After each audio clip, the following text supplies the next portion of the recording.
G'day, my name's Chris Anderson. Welcome to another episode of Brisbane Wisdom. And today I'm sitting down with my first ever sales boss from Toronto, where I worked at Investors Group. His name is Ermos Erotocritou, and apologies if I've mispronounced that.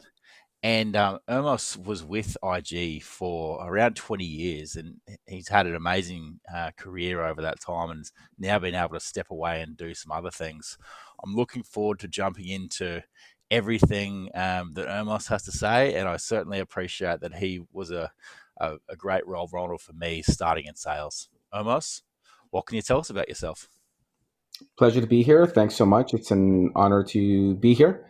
Um, well, as you mentioned, I was in sales for 20 years. I loved everything about what I was doing, very passionate. I believe that, part of my success, or maybe a lot of my success, was based on, providing value to other people, making sure they were successful. The saying where if you provide enough people with what they want, you eventually get what you want. And it was all about servicing and serving others. And I think that actually played well for them, but also played well for myself and what I got out of life. Fantastic. And yeah, I certainly appreciate in some of the things that you did for us. In obviously you're helping us to sell more, but one of the big things that you did, and I'd love to just maybe start from the start with this. I went along to I'd never heard of Investors Group. I'm from Australia. I went along to this thing and I was sort of like, oh, all right, it's finance. I've worked in finance before. I don't think I'll be that interested in it. But then you were standing at the front of a room telling us about what this opportunity was, and it seems like that's something that you did fairly regularly. Can you walk us through how you went about building that midtown business to the size that it became? Absolutely. Yes, that is quite the story. Just to give you some perspective, when I took over that office, part of my office was split off to another region as they were expanding. So my starting number was about $310 million dollars of asset under management, which is not huge. I mean, it's not tiny, but it's not big in any stretch. And within 8 years, we managed to quadruple that to $1.1 billion dollars. And then from there, I was moved down to, I guess we'll call it the flagship office in downtown Toronto. So I was managing a $2.1 billion dollar office. So within 10 years, from 300 million or a little over 300 million to 2.1 billion is quite a lot of difference and quite a lot of growth. But Midtown was special. You were part of that, and that was fantastic. And the reason I think it's near and dear to my heart was because I felt like I built it from the ground up. And when I say I really should include pretty much every single consultant and every single division director that was part of that, because I had, as you know, Chris, open door policy. People will come in, felt comfortable sharing ideas. So there were a lot of failures along the way, but also a lot of successes. And we were always looking for ways to improve the lives of clients, obviously, but also the lives of our advisors or consultants. So we did a lot of things, a lot of support, a lot of value. But I think what set us apart as a region and really put Midtown on the map was just our culture that we built over the years. I don't know how many times I've heard from other consultants that would come up to me and say, "Man, I wish our region was more like your region. You guys do so much stuff, and you guys write big numbers, but at the same time, you have so much fun. I wish I was part of your culture." So I Yeah. think out of all the successes that have happened, and all the money aside, and all the growth, I think the culture is what I look back on right now and think that's what I'm most proud of. Like, people didn't say they worked for Investors Group; they said they worked for Midtown. And to Mm. me, that was the ultimate compliment, because it wasn't just a job to them; it was family, and for me, it certainly was. Some of the best friends I have today were the people that I work with at Midtown. Mm. And what I'd love to jump into, obviously, I've worked in real estate since I was at IG, and I've worked with companies that recruit really well. And I guess I didn't see like exactly how that business operated, but my understanding was that one of the things that you did really well was to be able to recruit regularly. Is that, do you think that that was one of the skills that you had to help you grow that business?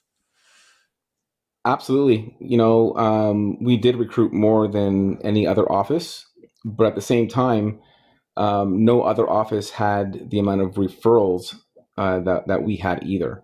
So we had what's called career sessions weekly, or pretty much every week. I would say at least 48 times a year, and we averaged about 20 people, per session, which is an enormous number over the course of a year. Hmm. So if you look at the recruits that we had on a gross level, yeah, we definitely led the region, but as or led the company. But when you look at the percentage of people that we hired, it was probably middle of the pack or even lower. So the reason our numbers were so high wasn't because we were just bringing on anybody. It's because we were just getting in front of so many people. And I think that, parlayed into the culture in the sense that the consultants realize, hey, this is a numbers game. The more people I talk to, the more sales I'm going to make, the more successful I'm going to be, the more money I'm going to make.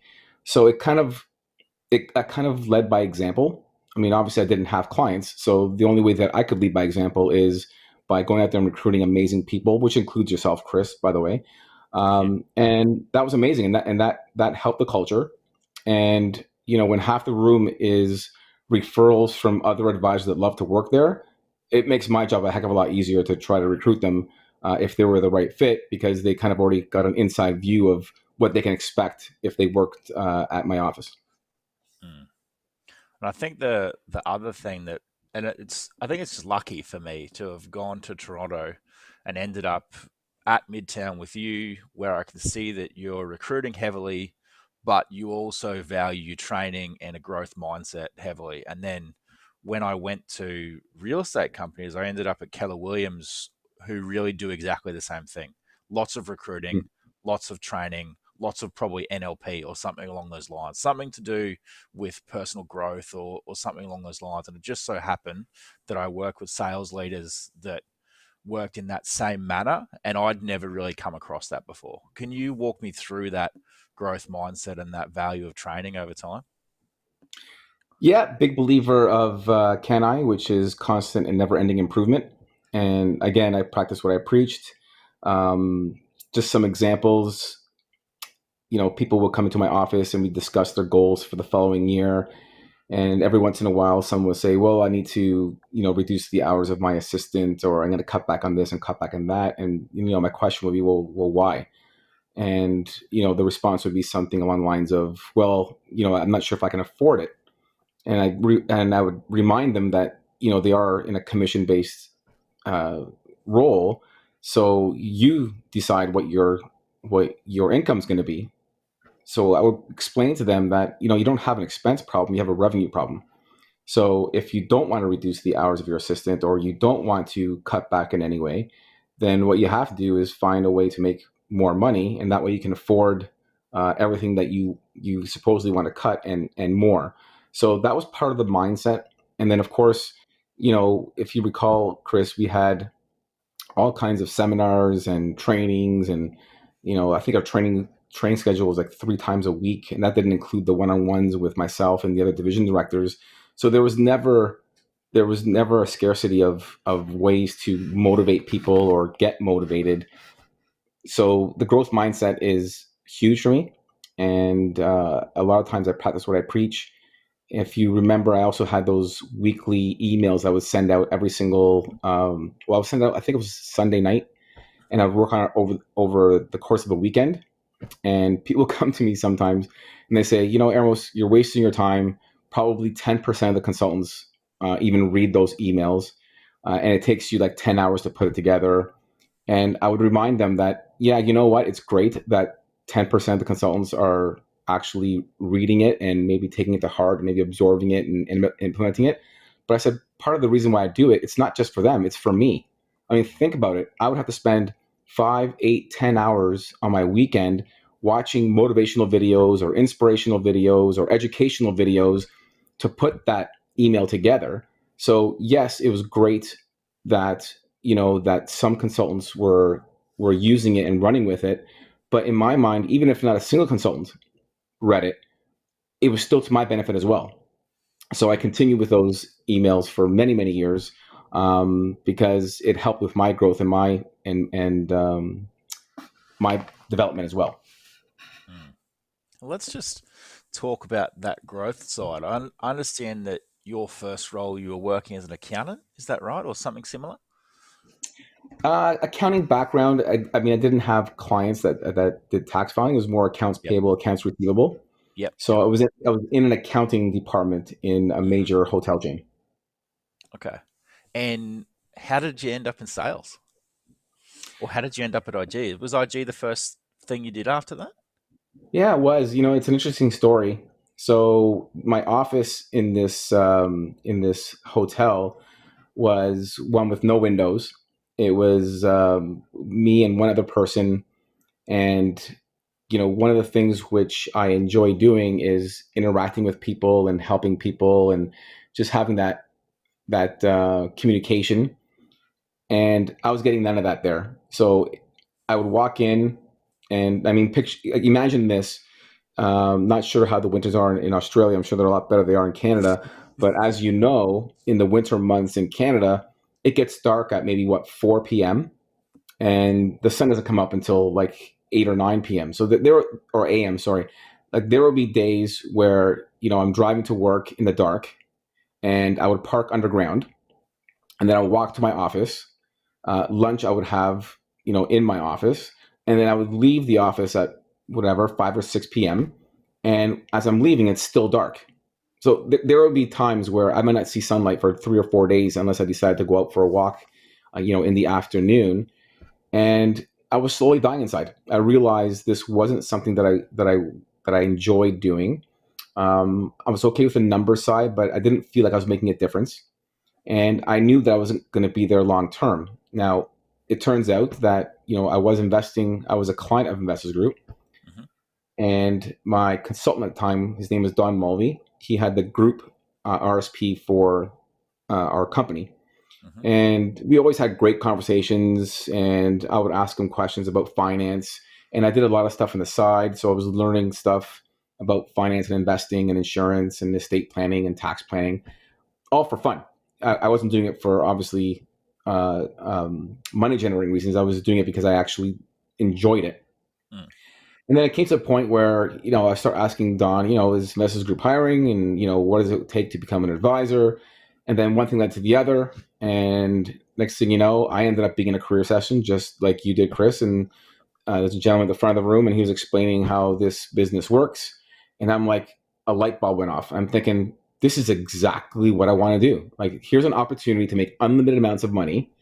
And the only way that I can make money is by helping other people first. And to me, this was like the perfect combination. I just love the idea that you can, you're building, as you work out, you work your first year, you bring on 25 clients, you're getting paid on 25 clients, but then you go out there and you work your second year, you get 25 more, but now you're getting paid on 50 clients, and it's just something you can grow exponentially over time. Um, so to me, that was very appealing, and that's how I started 20 years ago as a financial consultant. And during that time, I did pretty well. Won some awards as a consultant. And about 5 years in, I became a division director. And then 5 years after that, I became a regional director. So my path was pretty meteoric, I guess. Um, but I enjoyed every minute of it. I did up until the last maybe couple of years where some new leadership came in, and in my opinion, really did a number on the culture. The All the other stuff, the cuts was fine, but when the culture started to die, I realized my time there was limited, and I really wanted to change because I wasn't happy, and life is way too short to not be happy. And that's when I decided to move on, and that was about February 27th of 2020. So I guess about a year and a half ago. Hmm. I think I when I first met you, I guess I could. really appreciate the way that you did things because I could see some similarities in the way that I do things. And I'd just come from working in management consulting that was in a nice office in a good company, but I realized that I'm not a great person to just sit there and write reports all day. And so I really benefit from people around me that have a positive mindset and for me to be able to infect people with a good mindset. But I also realize that the way that I am, if I'm not feeling well, I can make people feel really bad as well. Like I either way, I am infectious. Do you know what I mean? And Right. so if I'm in a bad environment, that really hurts me, and I really know how that how that feels. So yeah, I'm sorry to hear that that was sort of what happened over time. But no regrets, Um, Chris. None at all. yeah, and so I guess thinking back over everything that you did there, just as you were speaking, was the weekly newsletter called Exponential Growth or something like that? I believe it was something exponential. Yes. Exponential. That sounds pretty There were cool. several pieces that I would send out on a weekly basis, and I Yeah, do believe the word exponential growth was in there somewhere. yeah. And so, how's it been for you to have a look at options after you've been there for such a long time to reconsider what you want in your life? Oh man. Again, it's just so eye opening. Um, too many people spend too much time being bitter when they should be spending time getting better. And I look at all the years at Investors Group, and even though I didn't leave on the best of terms with the firm, I am so grateful for the time that I spent there. I learned a lot, and I think, not I think, I know for a fact that going through what I did at Investors Group over those years, and I'm talking about the good times, the personal growth, and all that stuff. Um, it really set me up for what I believe is the next evolution of my life, which is it's gonna be exponential, and it's already started to be exponential. Um, it's interesting. I was so immersed in the IG culture that it literally took me 2 weeks to get that out of my mind. So even though I left on February 27th and I was looking for other opportunities, for 2 whole weeks, it just seemed like my thought process still revolved around, investors group and just people there and emails. And because, when I was in it, I didn't really notice it, but I look back now and I'm thinking I would go on vacation and I would still check emails. Now, some people would argue, that's you shouldn't be doing that, and it's probably true.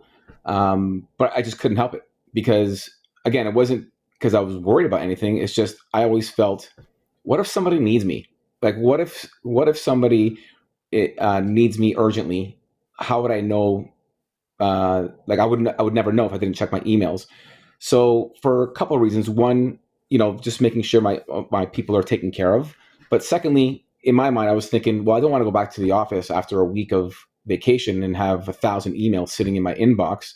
So I'll just spend half an hour at the end of each day and just kind of go through a bunch of them, delete whatever I can, so that when I go back to work, then my schedule, or I won't be buried under all these emails. Mm, And looking back now, I would probably do things differently. I probably would not check the emails, but it is what it is. But because of that, I could not look past or outside of IG when it came to other opportunities, even though I've always had that mindset of, always thinking outside the box and always looking for opportunities. All the opportunities revolved around my consultants and investors group, which is fine because that was my world. But now that I'm out of IG and I got a chance to clear my head of all the IG, we'll call it clutter for lack of a better term, then I started looking around and thinking, I just cannot believe how many opportunities there are out there that I'd never seen before. And I can tell you, Chris, without a doubt, that if I was still working at IG, I would have not noticed these opportunities. So, in a very short period of time, I've become a franchise owner. I've become an author. I've teamed up with some amazing people like Les Brown. There's a book coming out in October, which I'm proud to be part of as well. Mm. So there's a lot of things that are happening right now, and that's just the things that I'm immersed in. Like right now, there's two or three other opportunities that I'm looking at as well that I'm excited about too. So it just seems that once you get out of what, I don't know, the cloud. Hmm. I can't think of the term, but Hmm. again, I don't Out of want the it to sound like a forest, negative. I'm sorry. almost like out of the forest, you can see the trees.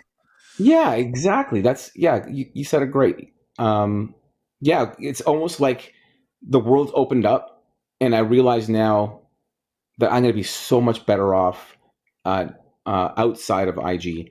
And again, it's not to say that wasn't good in IG. It's just I did amazing at IG, and now I look at it now, I'm thinking I'm going to be 10x where I was from IG in a few years, and that to me is exciting. Um, yeah, the opportunities out there is just enormous, and if anything, I can help your listeners with is to let them know that the opportunities that there really are limitless, and I'm sure Australia is very much like Canada in that sense. You just gotta keep an open mind and look for the opportunities, and most importantly, like act on them. Like don't just think of something. If you think of something which is a good idea, get out there, do the research, talk to some people, get a mentor, and see where that leads you. Because it is amazing and exciting when you start getting into some of these things. And I think the interesting side of that is you, similar to me, start in accounting slash finance, and you realize that you can get a good paycheck, and then obviously you step into a commission only sales role where the sky is the limit, but you need to see that you can make things happen. And then eventually you step into a role where you have to shape people's mindset so that they can see that exactly that is the case. And again, I still couldn't really see it when I was there, and I still couldn't build the habits while I was there. And it was not until I ended up in a firm that did a lot more cold calling that I could just fit in with the habit of that firm. And it again, it was culture that helped me fit in there, because I could see that it was on an auto dialer. They pulled the numbers differently than we did at IG, and so that they could make a lot more calls. But it wasn't until I was in this new culture that I could see that. And again, um, it's interesting too to meet people along the way who are able to show up every day and get a lot done in their day, and see how it is that they shape their day. Because it's until you see someone, and hopefully it's someone that's nearby doing things that you thought were previously unachievable, that you start to believe that you could do the same thing. Yes. And I sort of wonder how it is that you start each day or go about each day to keep the mindset that you have. Oh man, it really is the little things, Chris. It truly is. Um, I wish I can say I wake up and meditate for 5-10 minutes. I've tried it. It's just not my thing. Yeah. Um, and again, there's people out there that swear by it, and I believe them. It's just not my thing. So that's not what I do. But you know, I do listen to a lot of motivational people, and not just the rah stuff. Motivational in the sense that something you can sink your teeth into and apply. So Robin Sharma has this thing called the 5 a.m. Club, Mm. and at first I thought that was just an insane, absolutely insane concept. Like who the heck wakes up at 5 o'clock in the morning? I was the guy that woke up at whatever 7, 8, hit the snooze button a couple of times, and then like last minute you get up, and you know me, Chris, too. I'm motivated, so it's not like I don't want to go to work. I just needed my sleep. Mm. And what happened was I gradually got there. I started waking up at 7. Set my alarm for 7, and make sure I had something to do right away, whether it's working out or reading something motivational or whatever it is, and then I got to 6:30, then I got to 6, then 5:30, then 5. And for a while, maybe a couple of weeks, I needed my alarm clock to wake up at 5. But now it's just my natural biological clock gets me up at 5 o'clock. And it's crazy because you can set my wake up time 2 o'clock. I wake up and I look at my phone and it's like 4:55 or 5:10. Like it's always within that 15-minute window. And it doesn't matter whether I go to bed at midnight or whether I go to bed at 9:30, 10 o'clock. My body just knows to wake up at 5 a.m. And I wake up at 5 a.m. and I feel refreshed and I feel like I'm ready to go. So the first thing that I always do is I always do something that's going to kind of get me going. So the great thing about waking up at 5 a.m. is you never have an excuse not to work out. If you wake up and you have just enough time to get ready for work and you go to work, well, good luck trying to squeeze in that 1 hour workout, because you're always going to find an excuse that you have no time, or you got busy at work, or for whatever reason, you're too tired at the end of the day and you can't work out. Well, when you wake up at 5 a.m., you're basically giving yourself a probably 3 hour head start in the world. There is no excuse not to get that workout in. So I did manage to get myself into the best shape of my life at age 50 because I removed the excuses of working out every day. So that's one thing that I do is I work out. If at the first thing that I wake up, certainly within the first couple hours, I'm working out. So there's no excuse there. Mm-hmm. I go on my Instagram. I usually post something inspirational. Again, not necessarily for my followers, but I do it for myself. I do a little bit of research. I get myself pumped up. I get my mind set properly and ready to go to start my day. And throughout the day, if I have time, I do like to listen to a lot of Audible, mostly business related. Again, mindset type stuff. So those are the kind of things that kind of get me going and keep me going throughout the day. So I don't watch TV. If I watch anything, it's going to be YouTube videos on things that interest me, things that are again motivational or inspirational or educational. Um, I do watch Netflix. I do watch some movies here and there, but for the most part, I truly believe that motivation is like bathing. It's required daily, Mm-hmm. and I don't do it because I feel like I have to. I do it because I truly, I love this stuff. I live and breathe it. I wish more people would actually do it, and I think if they took the time, they would realize that it does really make a difference in people's lives. Mm. And what did you find? Like, let's say for people who maybe don't have a daily habit or maybe walk into the office a bit flat, when you obviously had 20 years or probably 10 years when you were in a management role at IG, where you would meet people who would come in with a certain mindset and then they would change over time. What did you find was the most helpful thing for a lot of people in cultivating that positive mindset? Oh, that's a good question. And unfortunately, the reality is there are some people that you just can't help. Mm, And it's not that you can't help them over time, but it's not like you're living with them. You can't force feed them positivity, but you can help them along the way. And for those that eventually gravitate towards it, they'll accept it and they'll absorb it and they'll make it part of their being. And for that, you can actually take somebody with kind of a negative or a fixed mindset and move them into a positive growth mindset. And it's all the little things. You can't just go and take a course for a weekend and think that all of a sudden you have a positive mindset or you have the growth mindset. It is something which is required on a very regular basis. And I also believe that you turn into what you tune into. So if all you're doing is watching news all day, and maybe this is a tip that people should know, if you're watching news, just stop. Like, if it's important enough, you will find out. You don't need to watch this garbage 24 hours a day. It truly is just toxic. mhm, It'll put you in a bad mood. It'll crush your soul. Stop watching news. Stop reading news. Turn that crap off and start listening to more motivational stuff. to kind of get you through the day. So to answer your question, Chris, it really is the little things which make the biggest difference in creating a positive mindset and growth mindset.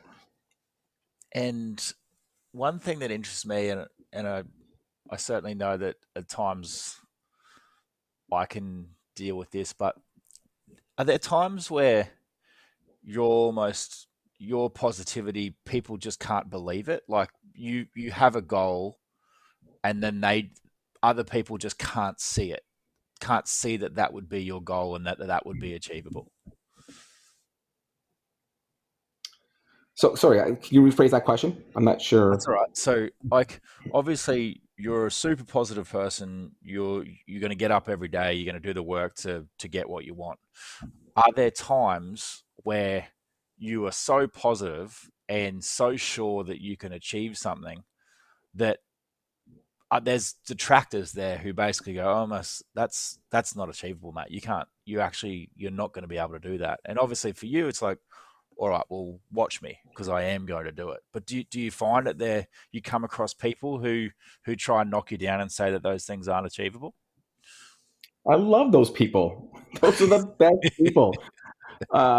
Yeah, because as much as I get motivated by positivity, I get even more motivated by people telling me I can't do something.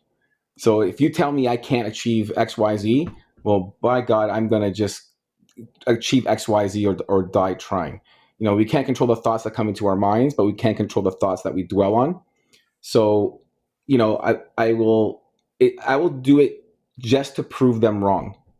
So yeah, there were lots of people that would come up and tell me, no, you can't achieve this.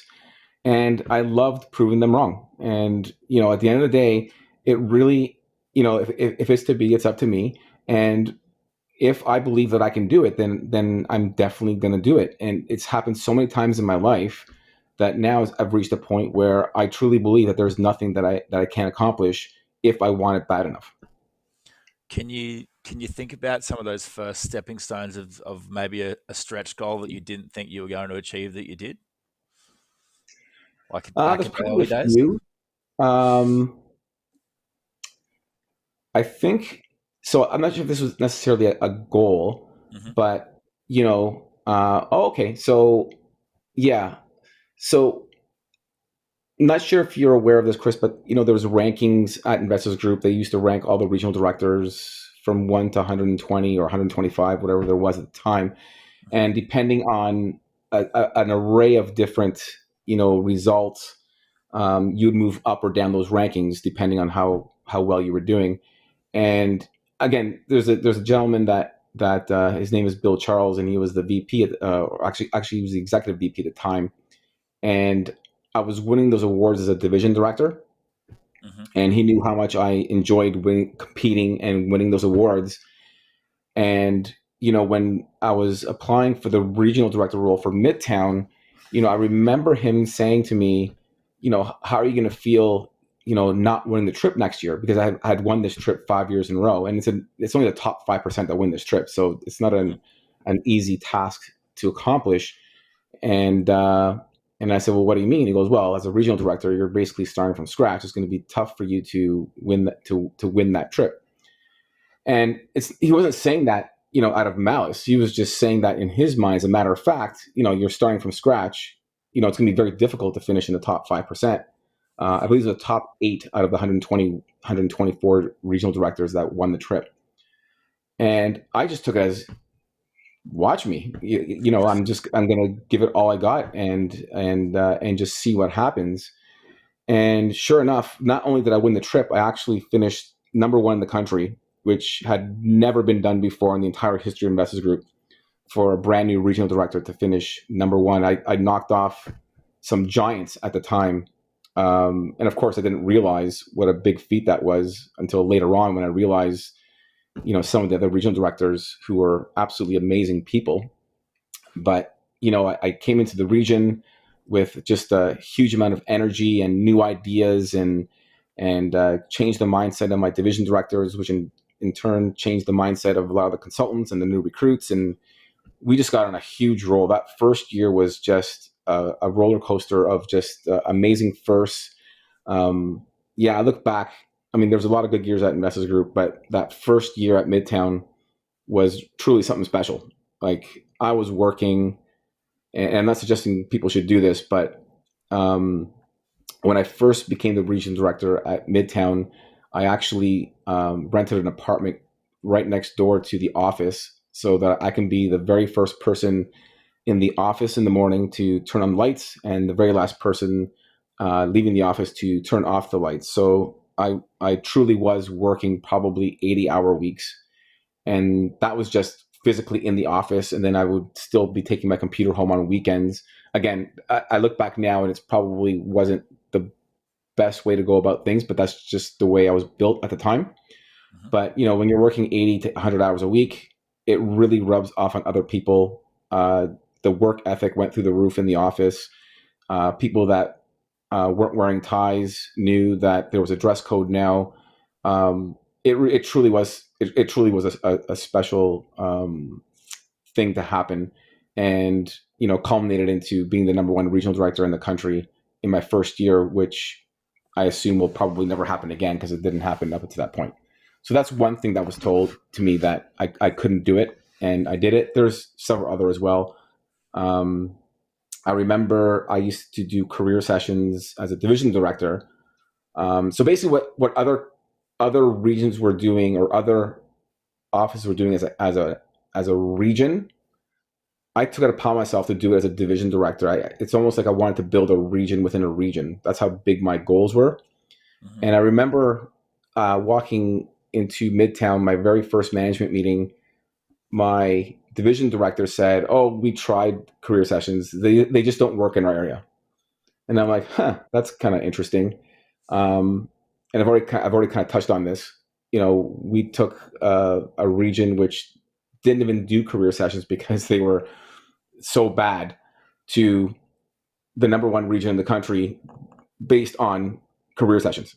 So again, there's probably tons of stories like that where people would tell me, this doesn't work, or we can't do this, or this will never work. You're never going to get this off the ground. And it's almost as if I thrived on people telling me I can't do something just so I can go out there and do it. Mm. And just interesting about that. So I know a little bit about IG. I probably don't have it really in my head about how it all works, but you start out as a consultant, you're a standalone salesperson, you become a division director, and then are you still selling on your own, or you're only selling from the people underneath you at that point? No, as a division director, it's kind of like two roles in one. Yep. I still had my own clients. I still had to Yep. build my clientele. But at the same time, I had to support other advisors. Hmm. But all it did was teach me how to manage my time better. Hmm. So, this actually came up the other day. People were talking about how in our industry, in the financial services industry, people will make the comment that, oh, summertime is dead time. Nobody wants to see you. Not a lot of business gets written, and that was another example of people telling me something that I couldn't do, and I did it anyways. I had a fairly big division as well, so January and February was RSP season Hmm. in Canada. So busy, servicing my clients, to take care of that, and of course my advisors too, and then March and April were tax season. So for the first 4 months of my year, they were completely written off, extremely busy, taking care of my existing clients and taking care of my advisors' clients as well, or at least my advisors, in helping them service their clients. And then the only time I could actually had a chance to prospect for some of my new clients was summertime. So I had no choice. That was the only time I could prospect for new clients. And people said, no one shows the seminars in the summertime. Well, I proved them wrong. Nobody wants to meet you in the summertime. I proved them wrong. Everything they told me about, summer being slow, I proved them wrong. I was, even with a division, I was still ranked among the top 10 consultants in the region, based on my personal numbers. It had nothing to do with my division. And I would say probably 60 to 70% of my total business was written in the summertime. Awesome. And I think the one thing that's interesting, obviously, again, I've worked in finance, work in real estate now, and I find it interesting that a lot of people who've grown up saying that they're the salesperson and that they've got really good personal numbers are not necessarily willing to step into a role where they're not doing anything on their own. How did you go Hmm. from giving away all of your clients to then managing division directors and salespeople or Oh consultants? my God, Chris, that was so hard. That was so hard. Unless you actually go through it, I don't think people will understand. Because for me, my clients, and this is kind of might sound cliche-ish, but they were very much like part of my family. um, I was very much about building the relationship with my clients. I didn't want to be the guy that just came in, talk numbers, and then just walked out the door. Many times I did things that were not good business sense, but it was good relationship and just being a good human being sense. Example would be, some advisors say, I refuse to meet people in their homes. It's not a good. It's not a good time spent having to drive there and back. And business wise, it makes absolute sense. But the reason why I enjoyed meeting my clients in their homes was because they felt more comfortable. I would get a chance to interact with their kids.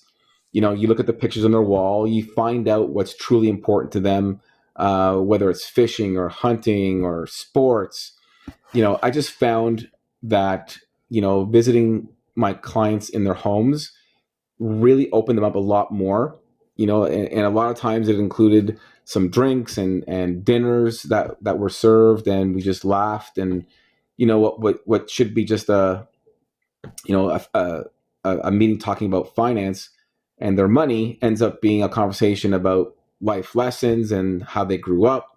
And they talk about their vacation, and they show me pictures of their grandkids. So they really opened up. So my clients to me were like, I cherish them. I cherish the relationship. And when I had to give them up, that was probably the hardest thing I ever had to do at Investors Group. And like I knew I had to give them up. There's no possible way I could be servicing all these clients and at the same time managing a huge office. So it was inevitable, and it was very hard. And believe it or not, like years later, a month ago, I even got a call from an ex client who's still an IG client with a very competent advisor, by the way. And she still calls me out of the blue just to pick my brain and ask me questions. My advisor said this, but what are your thoughts? Because I really trust you. And remember, she hasn't been my client for 12 years. Mm. 12 years, Chris. She hasn't been my client officially, and yet she still thinks about me and reaches out and just to ask me a question about her about well, she was asking about a pension that she has at her work. Mhm. So yeah, that was extremely difficult. um yeah, I mean, obviously I got through it, but looking back now, I can honestly say that was, to this day, one of the hardest things I ever had to do was to give up my clients. And so you went from division director, still in sort of top 10 in the region for your own personal work as well, to giving up all your clients and running the region, and then becoming number one across the country at Investors Group as a regional director. If you pick out sort of the top three things that you did that year, apart from working 80 to 100 hours a week, what was it that got you that amazing result? I think it was instilling the belief. It was almost, not even almost, it was us against the world. We were this tiny region, insignificant. um, you know we didn't have any heavy hitters. Like, we didn't have any massive advisors with huge books of business.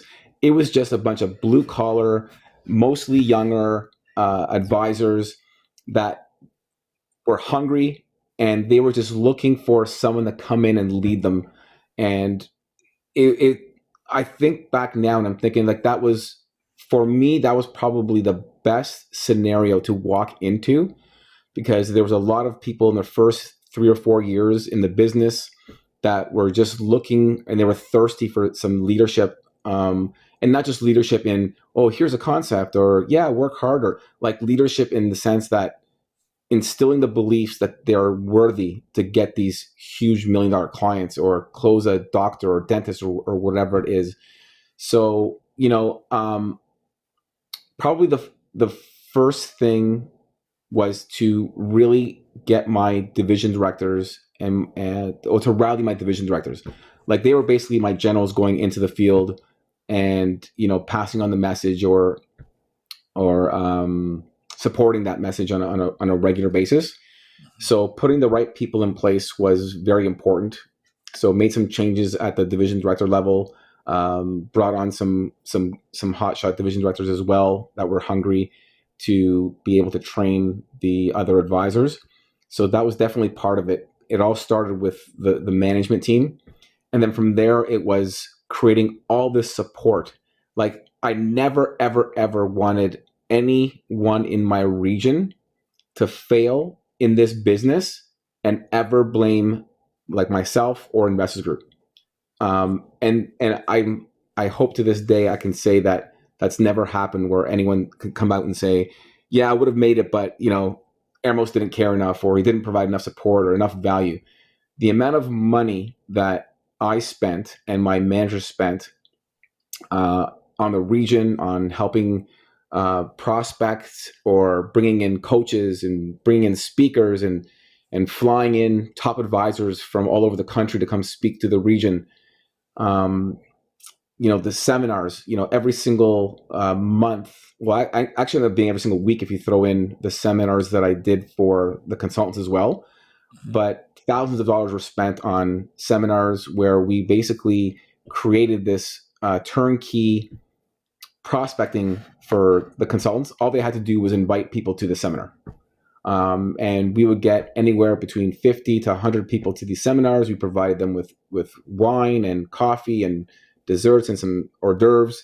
So literally no excuse for any advisor to say, well, I don't know what to do next. There was always something, because there was always something that we provided to our consultants that they could invite people to. If it wasn't just ideas, it was these seminars, or it was events that we'd hold on for clients that people could invite to.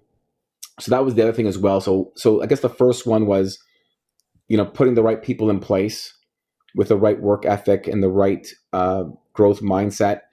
The second one was the enormous amount of support that we provided to our consultants.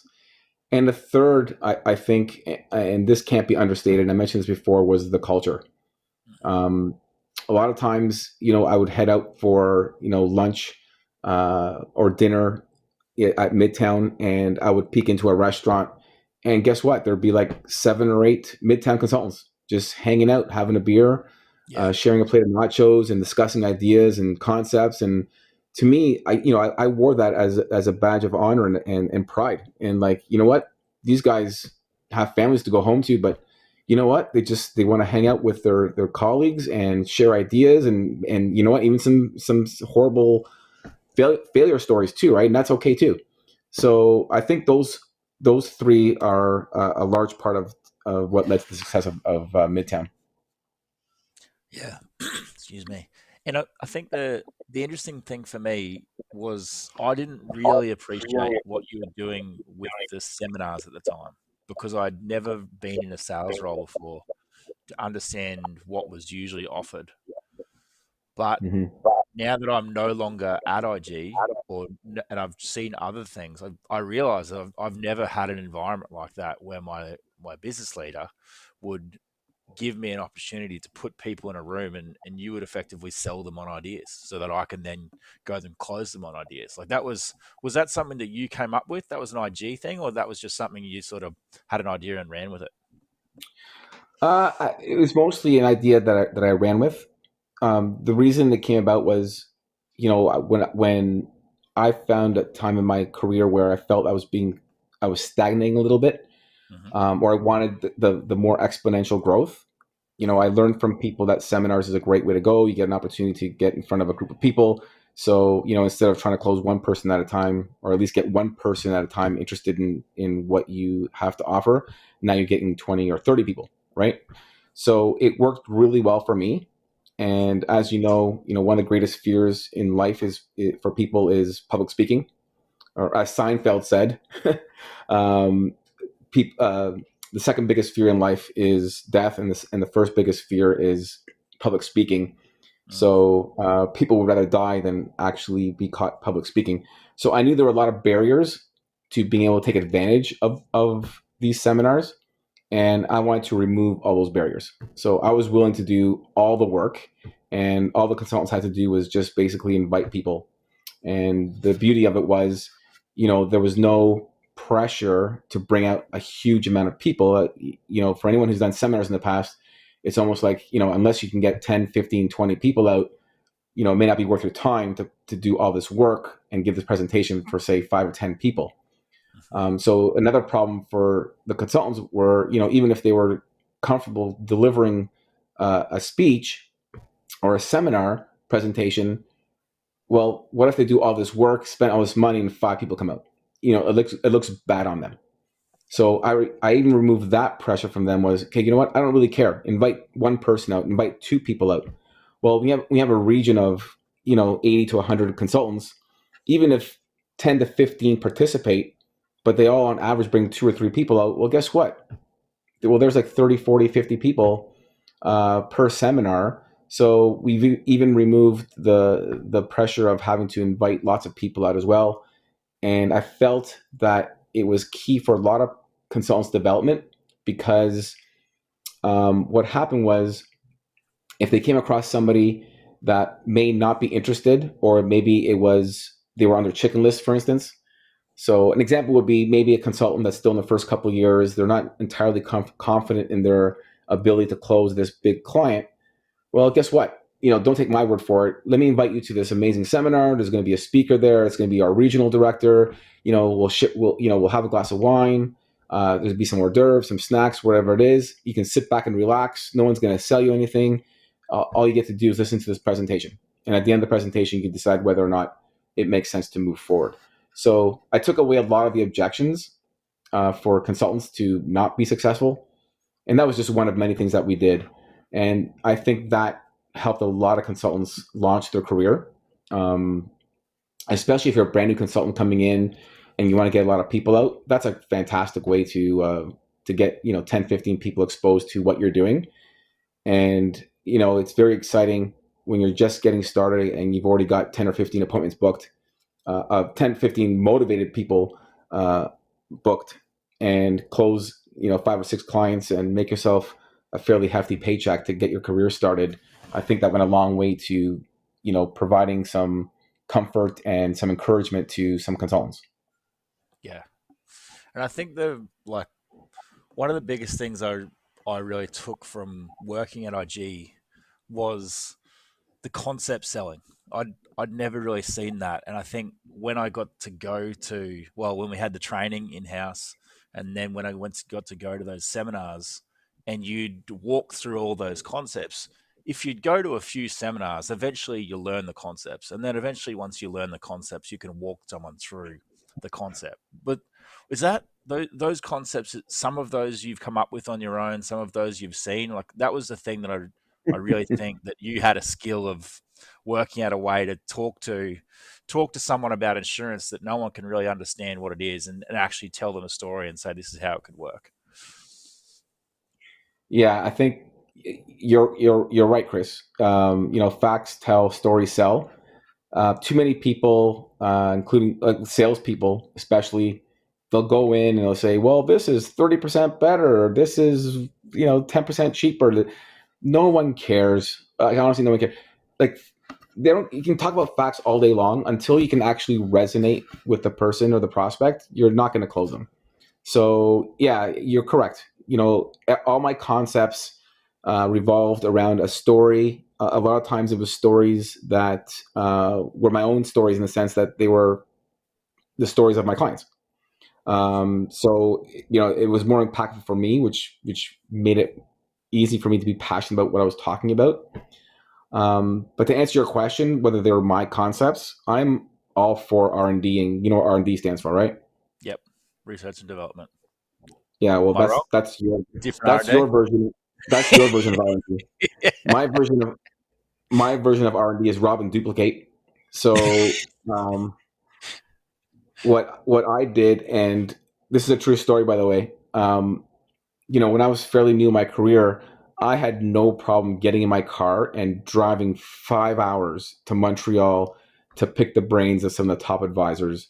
I would jump on a Mhm. flight. I would pay for it myself and fly to Vancouver to meet with some other advisors and get some of their ideas. I don't know how many times I paid for other advisors to fly in to meet with me. Well, they would come in and talk to my region, but I always flew them in the day before, put them up in a hotel, and we'd always get together for dinner, and they would share all these concepts with me. So yeah, I can't take credit for any of these concepts. At best, I may have taken the concept and tweaked it a little bit to Mhm. make it more towards my style. But all the concepts that I presented over the years came from some other brilliant advisors.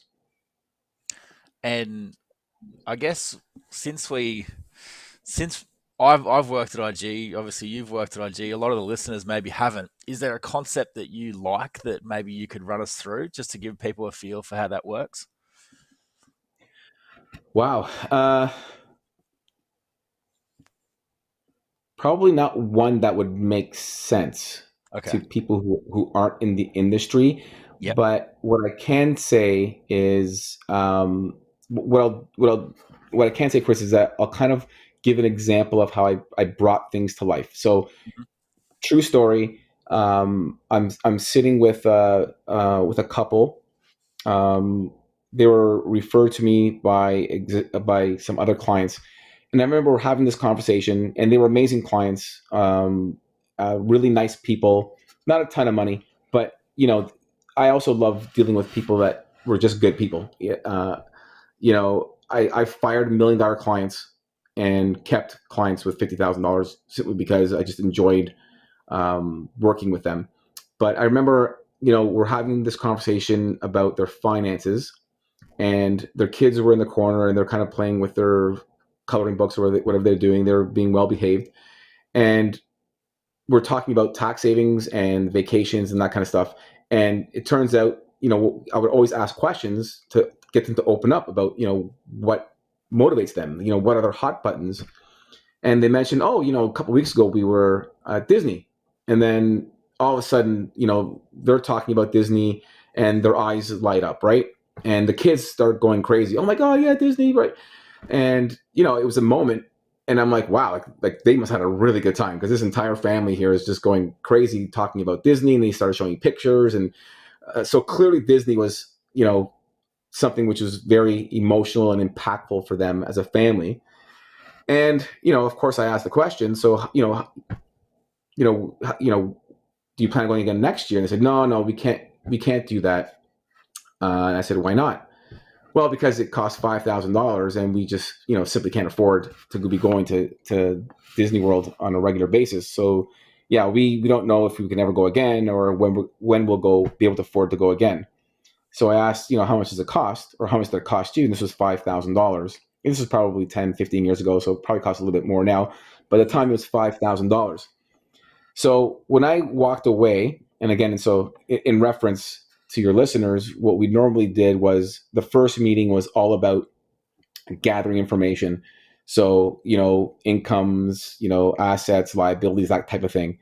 And then we also did something called a goals and concerns. So we find out, what their goals are, both short, medium, and long term. So this may ring a bell to you, Chris, and probably Mhm. bring back memories.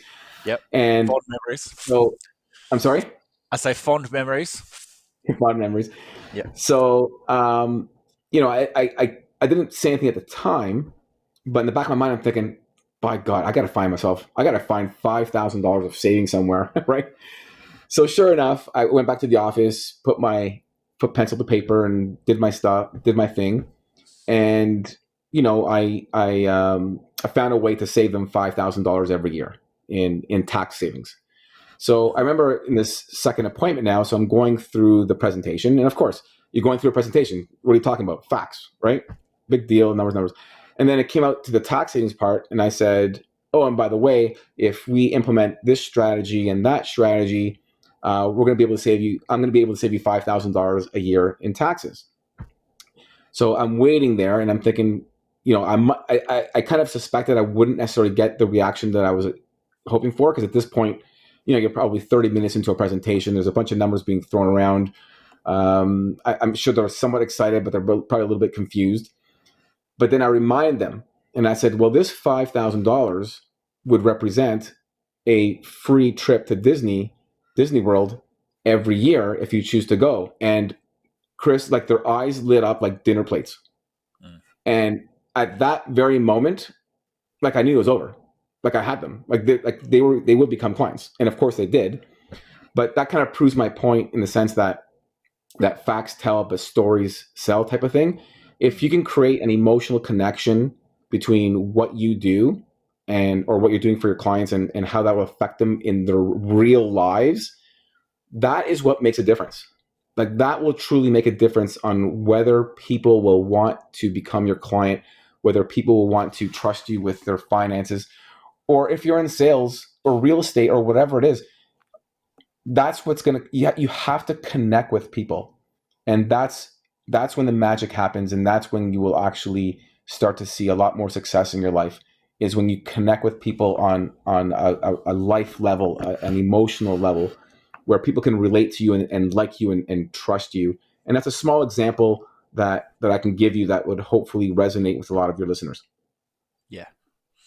Yeah, it certainly does. And it took me back into how you'd go about creating something like that, just understanding what their emotional wants and needs are, and then being able to put a number on it and turn a number into a story effectively. You know? Yeah. And so where to from here? Like you mentioned you've got a franchise. There's a chance you go back into some financial planning work. It seems like to me that you'd be great at sales coaching no matter what you do, or coaching, personal coaching, or whatever. What is it now that you've been able to step away from IG and sort of get your head together, walk out of that cloud over that first couple of weeks? What are the things that you realize are really lighting you up now?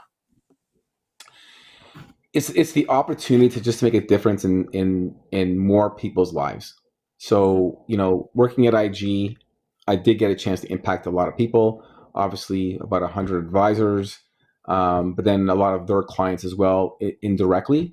But Hmm. with what I'm looking at doing now, I feel like I can 10x that. There's just so many things out there. When I wrote my story, which I shared with you earlier today, Chris, Hmm. and again, that's being launched in October. Hmm. At first I'm thinking, well, you know what, it's kind of an interesting story, but you know, um, does it really need to be told? And I think when it's your own story, you kind of question, well, other people have been divorced and other people lost their jobs, so like, big deal, big deal, big deal. But when you put it together in a story, and so many things happened to me in 2020 and how I overcame everything.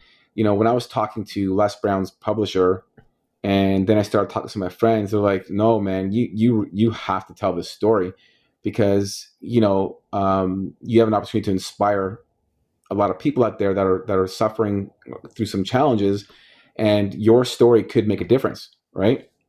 And at first, there were some doubts there, but then as I started writing my story, and it started coming to life, I was like, "Wow, this is actually a pretty decent story." And maybe, Chris, you can give me some feedback on what you thought about it.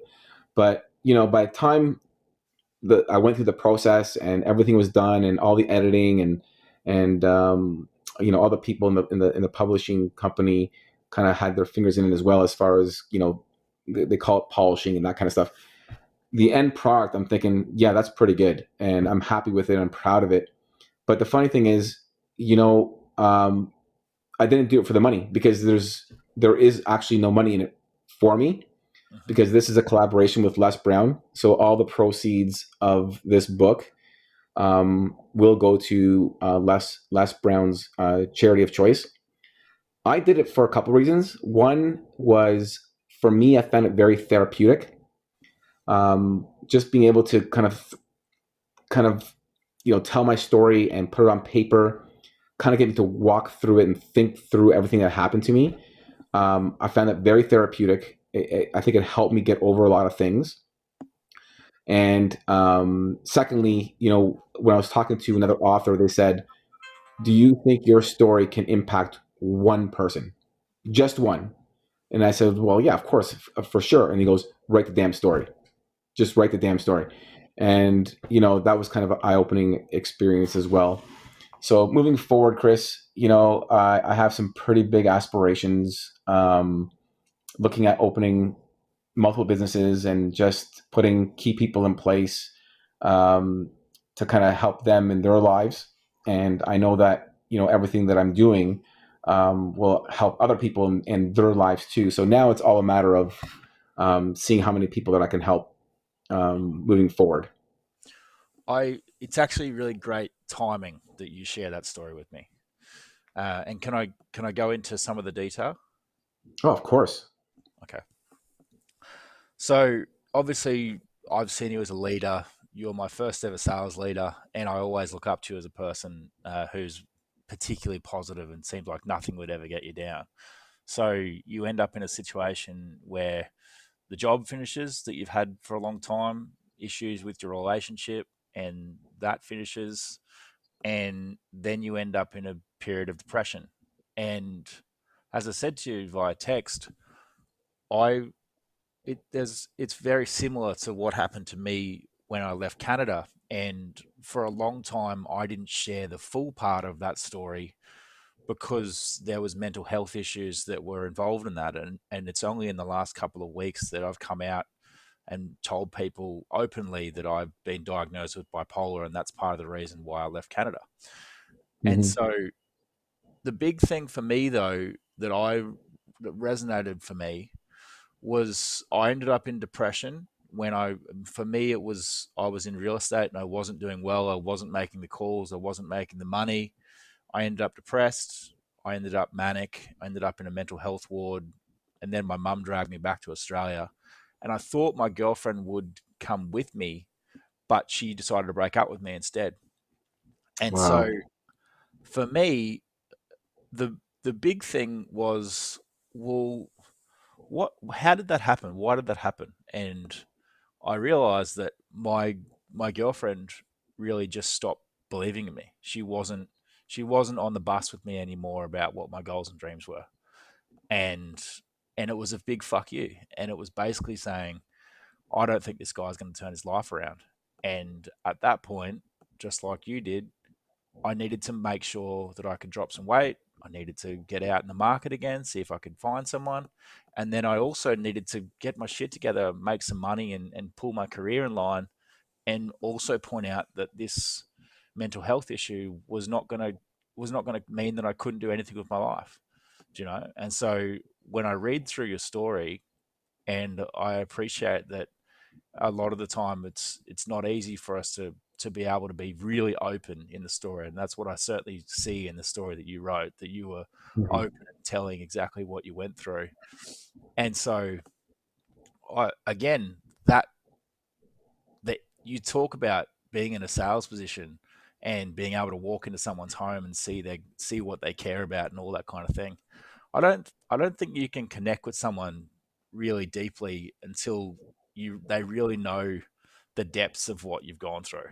And so I think the real benefit that you have in telling that story is that someone like me, who's always looked up to you, can read that story and go, fuck, Ermos has gone through something really tough here, and he's got his act back together and he's fucking ready to take on the world again. And that's where you go, all right, well, why not me? Yeah. So yeah. So Yeah. I as you're talking through it, I was sitting here with tears in my eyes because it meant a lot for you having shared that story. And yeah, I think you did a really good job with it. So I hope it does a lot for you. Yeah, and I appreciate you sharing your story. I know you're gonna make it through with flying colors because I've had the privilege of knowing you for, I think it was a couple of years. You were Midtown. I can't remember. Yeah, yeah. Yeah, Thereabouts about a year. um, Yeah. about a year. Yeah. Um, yeah, I can see goodness in people, and I definitely saw that in you, and I have no doubt you'll be successful. Yeah. Thank you. And I think the big thing is for me, and obviously you've gone through this, it's like, and you've got that milestone too, turning 50. So it's basically life before 50 and everything that you're going through, and then this. this idea that you put down to say life after 50 is going to be different. I'm going to do even more. And so it's like that line you put in the sand, and you make it really clear that you put that line in the sand. And for me, being clear with it, and you don't have a choice now. You've burned all the bridges. Like you've already said that you're going to go out and do well. So now people will call you a hypocrite if you don't. Do you know what I mean? So now you have to live up to your word. So I think it's great to see, and it was great to read. So, and I'm interested to see what other stories are in that Les Brown book as well, because that sounds amazing. Yeah, yeah. And to be clear, I've already done a lot of things. They're already in play, so it's not like So yeah, so the story part, yes, but like the franchise is already in play. Yeah, yeah, One started opening in November. Two more are going to open in the spring of next year. The book's been written. Yeah, there's a lot of stuff that's kind of already done yeah, that I've already can move off my bucket list, but I just have so much more that I want to give. yeah. No, that's awesome. And so, how did you go about picking a franchise? Oh, that's actually an interesting story. Um, it means it's for those who get a chance to read my story. Going through a divorce is probably one of the worst things you can ever go through. And you start. I look back and I start reflecting on a lot of things. And I have two daughters that I love dearly.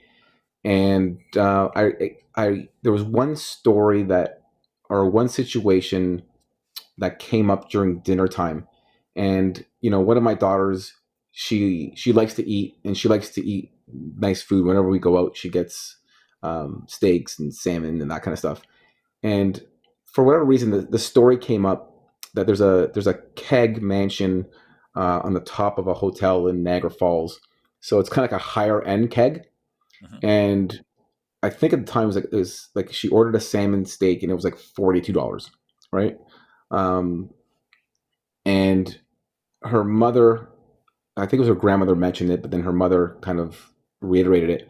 Oh, you got to make sure you marry a successful person, a successful husband, so that you can continue to eat these nice meals. And I was like taken aback.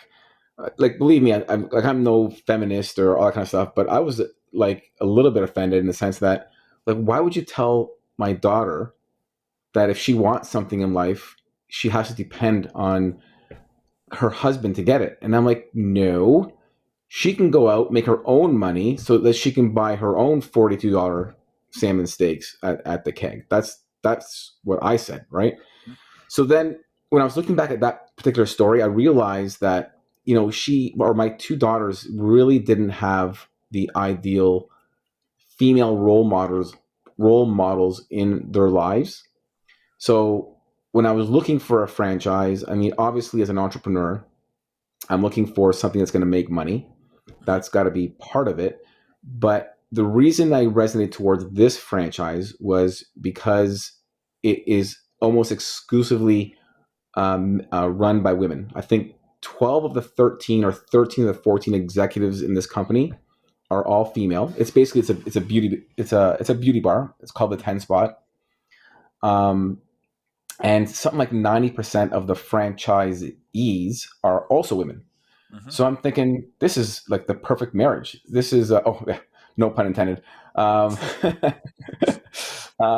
so here's an opportunity to start a franchise because I was doing research on many franchises.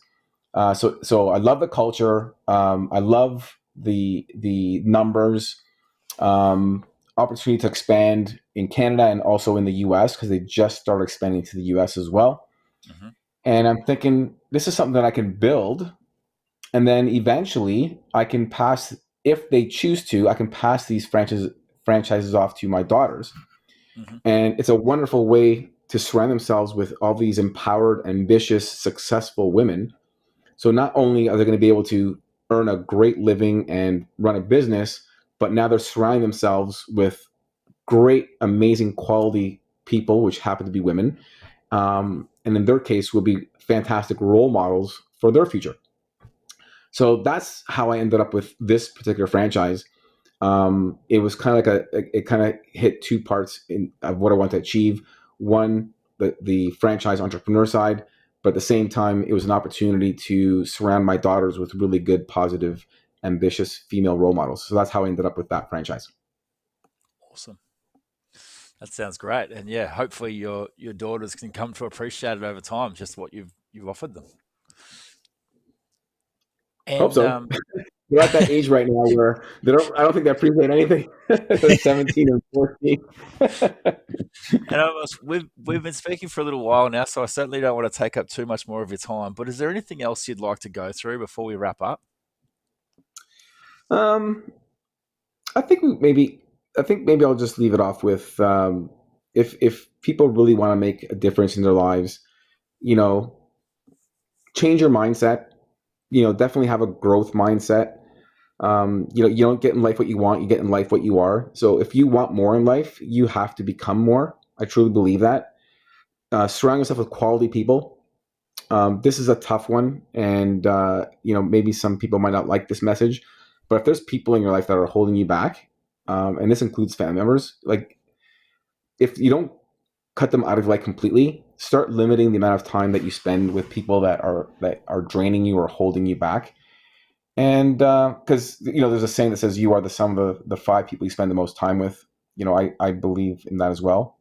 And probably the most important thing is develop your communication skills, because you know, once you open your mouth, you tell the world who you are. And it doesn't take a lot of work, but it does take some work to, you know, put yourself in the proper mindset. And whether it's taking a course or, you know, so Chris, what's that company called that does the public speaking, the courses? Oh, Toastmasters. Toastmasters, yeah. Yeah. That's a fantastic organization. You know, so in short, you know, change your mindset, surround yourself with quality people, and develop your communication skills, and you are off to the races. Awesome. Well, Ermos, thanks very much for your time today. It was great being able to catch up after all these years, and all the best with everything that you're up to at the moment.